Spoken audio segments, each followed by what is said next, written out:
endlessly searching for an original sin.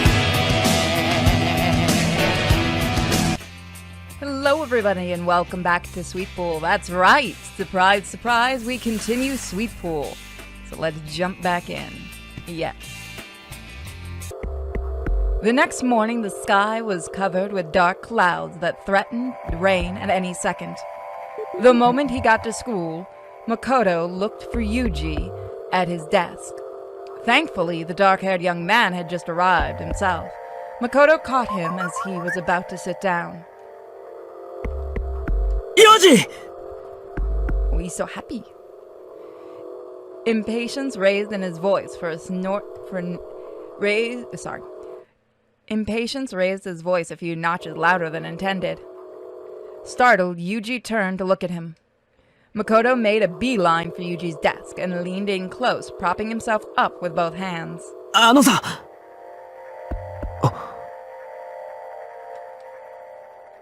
But Yuji didn't answer. Instead, he continued to gape at him with shock. This struck Makoto as strange, and he paused.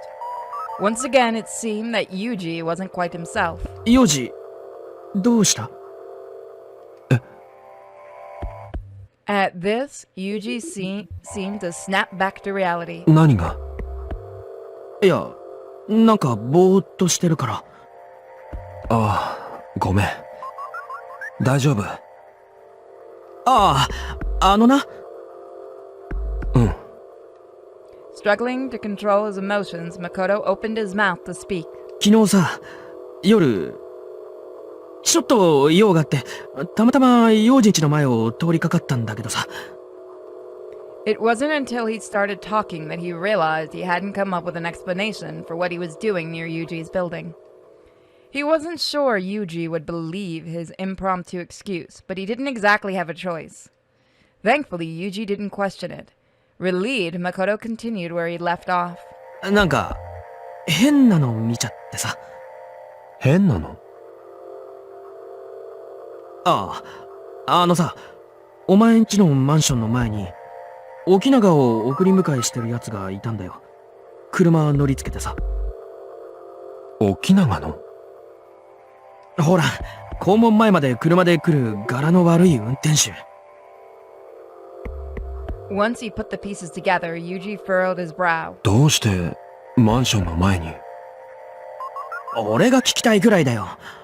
でもさ、あいつって、つまり沖永の身内ってことだろ？だから。He paused to take a steady breath, then lowered his voice. 目つけられてんじゃないかって思ってさ、沖永に。Yuji fell silent. He looked conflicted. Makoto took this as a bad sign. Had Yuji really done something to get on Okinaga's bad side? なんかされたりとかしてないよな。ああ。ならいいけど、前に話しかけられたとか言ってたからさ。そうだな。He's a good friend. あいつ変人だし、何考えてるかわかんねえからさ。これからも何してくるかわかんねえし、気をつけた方がいいぜ。あ。Yuji nodded. But for some reason, Makoto wasn't satisfied with this answer. That's it? Just okay? Didn't he have anything else to say? Or had he decided it was no big deal? Somehow, it wasn't enough. But what more did Makoto want exactly? Yuji's reactions were always a little muted. This was nothing new. And yet, Makoto could feel his panic rising once more. Makoto? Yuji was looking at him strangely. Just then, the bell rang, signaling to the start of class. Talk later. じゃあな。Makoto walked away frustrated. Yuji probably thought he was acting weird. Makoto himself was inclined to agree. He needed to chill out. At least he'd managed to tell Yuji what he'd seen last night. What Yuji did with that information was for him to decide. There was simply no point getting worked up about it. With a heavy sigh, Makoto headed to his desk.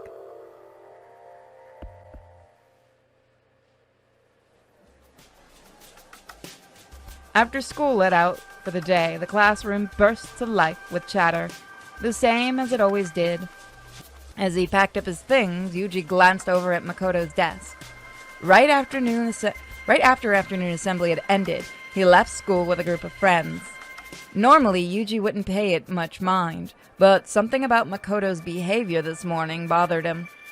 First thing in the morning, he dashed right over to Yuji's desk, like a bat out of hell. He just seemed so freaked out. And then there had been the look on his face when he'd walked away. Yuji had never seen Makoto that sullen before. Was it something he'd said? As Yuji contemplated this, he felt the classroom suddenly grow thick with tension. Yochin, iru? Begone, stalker. Oh. Yuji couldn't believe his ears. Zenya had opened the classroom door and was now leaning inside, peering around. Yochin! Disquiet murmurs rippled through the classroom as everyone tried to figure out who Zenya was looking for. Yuji wanted nothing to do with him, so he stared quietly at his desk and pretended not to hear. As the classroom buzzed with nervous whispers, a girl tried to walk past Zenya to the room. But Zenya refused to budge. Instead, he slammed his hand against the door. The girl backed away fearfully, and Zenya grinned. Yochin, 早くこっちおいでってば。暇なんだってば。退屈。Zenya continued to smack the door, demanding to be answered. As people began to realize who he was talking to, one by one they all turned to Yuji. If he tried to ignore it any further, he had a feeling Zenya would search the whole room. Mortified, Yuji reluctantly heaved himself to his feet. やっと来た。Zenya beamed as he spotted Yuji walking over. 迷惑なんだよ。Yuji just wanted to get this over with. The whole room was staring at them, and they'd attracted curious eyes from the hallway now, too. But Zenya didn't seem to care. Instead, he looked positively delighted. 迷惑だって。何の用だよ。ちょっとね、話があるんだよね。Yuji recalled that Makoto had told him earlier that Zenya's driver had shown up outside his apartment. Could this be some kind of trap? ここじゃなくてさ、どっか違うとこ行きたいんだけど。今じゃなきゃダメなのか。うん、そう。今がね、いいんだよね。While speaking, Zenya continued to smack the door over and over again. Okay, so we have a save here we can do. By the way, I do like his little otter. No, that's a quick save. I want that.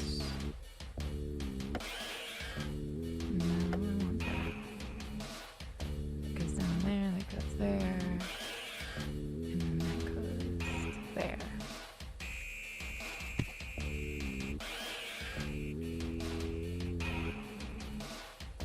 I do like his little otter button.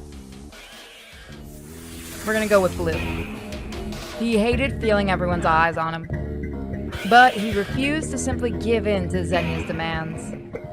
What were his options here? As Yuji fell silent, Zenya began to stomp his feet impatiently. 今じゃなきゃダメ。ダメなんだよ。考える必要ないでしょ。両親早く。Yuji could feel the annoyance radiating from everyone in the vicinity. If he didn't give in, Zenya was just going to throw an even bigger tantrum. And there was no guarantee he wouldn't get violent. わかった。だからわめくのやめろ。He heaved an irritated sigh. じゃあ決定ね。ついてきてね。Zenya sauntered off towards the lockers like they were going on a picnic. Yuji followed him out of the classroom, feeling like a lamb before the slaughter. The sky beyond the front entrance was dark with clouds, and the first drops of rain were hitting the pavement. On rainy days, the garbage was stored inside the building for the janitor to dispose of the next day. The students outside splashed through the puddles as they hurried into school. But Xenia walked outside like he hadn't even noticed the rain. Reluctantly, Yuji followed him. They walked all the way to the side path that led to the dumpster area. It was never a popular hangout spot, and with the rain, absolutely no one else was around. Xenia turned to look at Yuji, a wide grin on his face. Yuji kept his distance, waiting for Xenia to start the conversation. 話っていうのはさ、ちょっと幼稚に注意がしたくってね。注意？そう、注意。Yuji couldn't imagine what Xenia would want to warn him about. Then Xenia started laughing like he was having the time of his life. ほほ、ダメだろ、垂れ流しちゃん。そんなことばっかりやってると、周りを刺激しちゃうよ。悪い子だな。Yuji stared blankly. He had no idea what Xenia was talking about. あんまり垂れ流しちゃダメなんだよ。血とか肉とかさ。Xenia watched Yuji from beneath a smiling eyelid. どうしてそれを？ Had Xenia seen? でもね、幼稚のはさ、まだ偽物だからさ。まだだよ。まだだよ。Fates. What was he talking about? The things that came out of him? 偽物って何が？あのさ、白沼哲夫、そんなにお気に入り？ Just like that, Xenia had changed the subject. To Tetsuo. This wasn't the first time Xenia had asked about him either. でも、ダメだよ、哲夫はさ。だって、幼児はね、俺と一緒なんだから。そう。Xenia cocked his head and spread his arms welcomingly. The sky was nearly black now, and the rain was starting to pour down harder. 幼児はね、俺と一緒なの。わかる？ Sir, with all due respect, you're batshit nuts. You're not the kind of, Yakuza I like. Xenia flashed a toothy grin, his visible eye bulging. お前もう人間じゃねえんだよ。That's new. For a moment, Yuji's mind went blank. What kind of nonsense was that? Not human. The word stuck in his heart. It was ridiculously insane. And yet... 哲夫はさ、あいつただの人間だよ。つまんないよ。だからさ。Slowly, Xenia approached. Save for his sneering lips, his expression was hidden beneath the bill of his baseball cap. The rain continued to pour from the sky, soaking his hair and clothes. Xenia took another step, and then... 仲良くしようよ。No. Damn. Xenia's fist slammed into Yuji's gut, forcing the breath from his lungs. His legs buckled. Bile rose in his throat.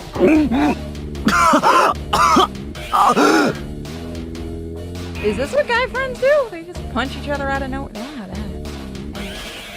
こら。 He doubled over, coughing hard. A kick exploded in his stomach. The dull pain echoed through his gut, turning his world gray. Before he knew it, he was laying on the ground. The smell of rain filled his nose. こら。 Xenia screamed as he sent a kick after kick into Yuji's stomach, shoulders, back, anywhere he could reach. The pain was a blur now, a haze that enveloped his whole body, and he could do nothing but grit his teeth and bear it. 顔はさ、殴らないで。置いてやるよ。Xenia's cheerful voice rang out. True to his words, he focused his attacks on Yugi. Oh my god, Yugi Moto's getting his ass kicked finally. No, Yuji's torso.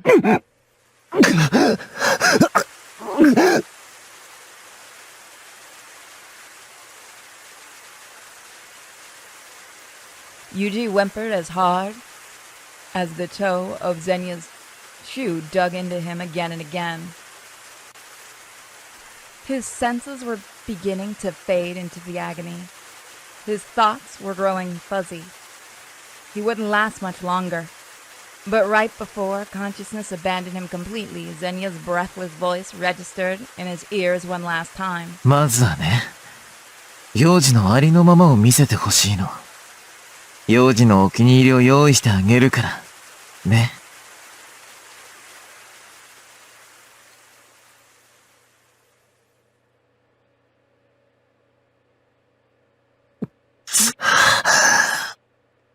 Yuji woke with a splitting headache. As he blinked to clear his eyes, he realized he was laying on the floor. Where was he? His body hurt all over. The memories returned gradually. That's right. Zenya had asked to talk to him at school, then he jumped him right in the middle of the conversation. He had passed out at some point, and then, his mind now functioning, he took in his surroundings. This definitely wasn't the academy. He was in a bedroom somewhere. The room was completely dark, save for a single faint source of light, a TV sitting on a desk near the front of the room. Its screen showed nothing but static. Other than that, the bedroom was quite empty. If anything, it seemed more like a storage closet. As his senses returned, a strange scent tickled his nose. It was a powerful smell, like the kind of incense, and Yuji had the feeling it might be contributing to his headache. Whatever the case, his first priority was to get out of here. He attempted to sit up, only to discover that his arms were limp. His muscles were sore, like the day after an intense workout. But regardless, he struggled to roll over. A sharp pain shot through his stomach, where Zenya had kicked him repeatedly. He gritted his teeth and rolled himself over anyway. Then, as he floundered on the ground, his foot bumped into something. Curious, he looked back to see what furniture he might have hit, only to discover that it was someone laying on the floor beside him. It was Tetsuo. His eyes were closed and he appeared to be unconscious, or dead. What was he doing here? Too confused to think, Yuji rolled over in pain. Rolled over, pain be damned. He observed Tetsuo carefully. He wasn't dead. His chest was rising and falling in slow, rhythmic measures. Upon further inspection, Yuji noticed bruises on his face that suggested he had been beaten. Was this Zenya's doing? In the light of the cathode rays, Tetsuo looked so unguarded, so vulnerable, so hurt. There was bloody gash in the corner of his mouth, staining his thin lips. What had he done to deserve this? As he stared in confusion, Yuji suddenly smelled something familiar. And then, without warning, he felt his body grow hot. His pulse quickened and his chest tightened. Don't get horny off the dead body. It was his sensation he'd experienced before, though not any common symptoms of illness. No, this was almost as if he was in heat.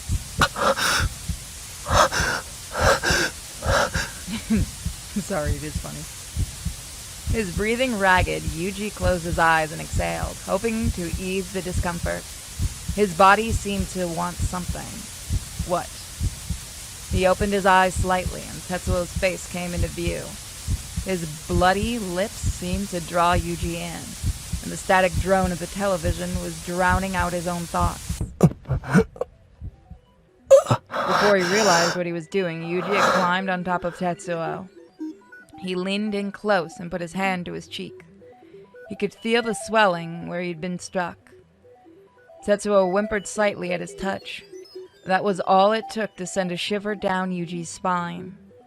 As he stroked Tetsuo's cheek, he felt something slippery and warm. For a moment, he thought it was blood from his mouth, but it wasn't. Blood oozed from the space between his palm and Tetsuo's cheek, staining his skin red like face paint. It was utterly bizarre, and yet Yuji couldn't tear his eyes away. He touched his blood-stained fingers to Tetsuo's swollen cheek, mixing his blood with the other man's. Then he moved to Tetsuo's mouth. He slid his finger over Tetsuo's lips, coating them with blood before pushing past them into his mouth. Rows of hard teeth briefly hindered his progress, but he pushed through the small gap between them to reach Tetsuo's warm, wet tongue. Once he rubbed the blood against the other man's taste buds, Yuji retracted his fingers and replaced them with his lips. This is weird, man. The first thing he tasted was a hint of sweetness. Was it blood, or was it the taste of Tetsuo's lips? All traces of hesitation now gone, Yuji moved in for a deeper kiss. Just then, he felt a hand grab his waist. He opened his eyes to find Tetsuo staring back at him. His heart nearly stopped. Quickly, he turned away.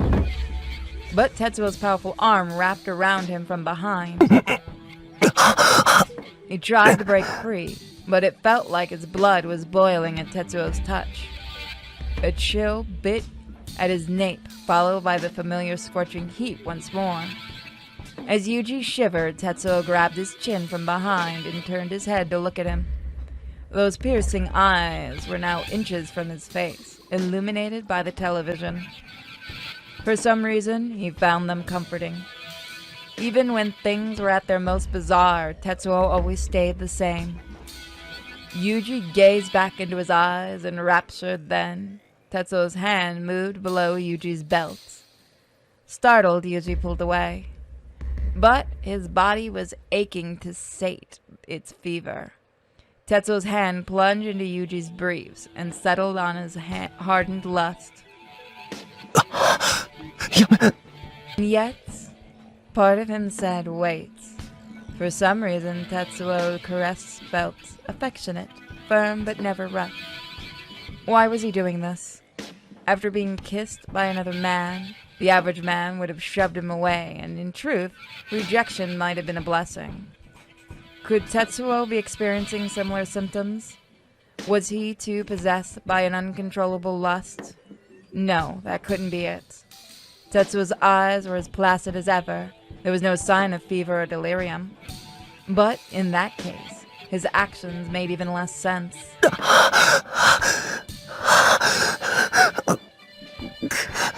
The waves of pleasure built gradually, robbing Yuji of coherent thoughts. No, stop touching me. Then, as if Tetsuo had read his mind, the other man whispered into his ear. じっとしてろ。 Unable to bear it any longer, Yuji squeezed his eyes shut. But even with his eyes shut, Yuji's world spun. The husky breath in his ear, the light playing off their skin, the empty drone of the static, the sweat upon his chin, the choking scent of the air. Everything blurred and blended together. Tetsuo's hand was moving faster. His head ached with the struggle to resist, and his gut hitched like he was gaping for breath. Caught between pleasure and pain, Yuji's body reached its limit at last. A haze stole over his exhausted mind, and his senses dulled as though his spirit were fleeting his body. Yet, even through the haze, he could still feel the heat of Tetsuo's rough skin. It was a comforting presence, and one that remained constant like a night light until Yuji lost consciousness at last.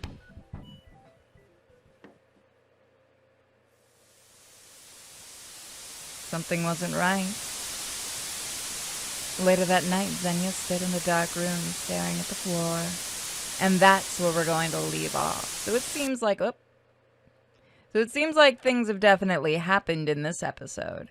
So thank you guys for joining. Thank you guys for all of your support. And I'll see you guys next time. Bye, guys.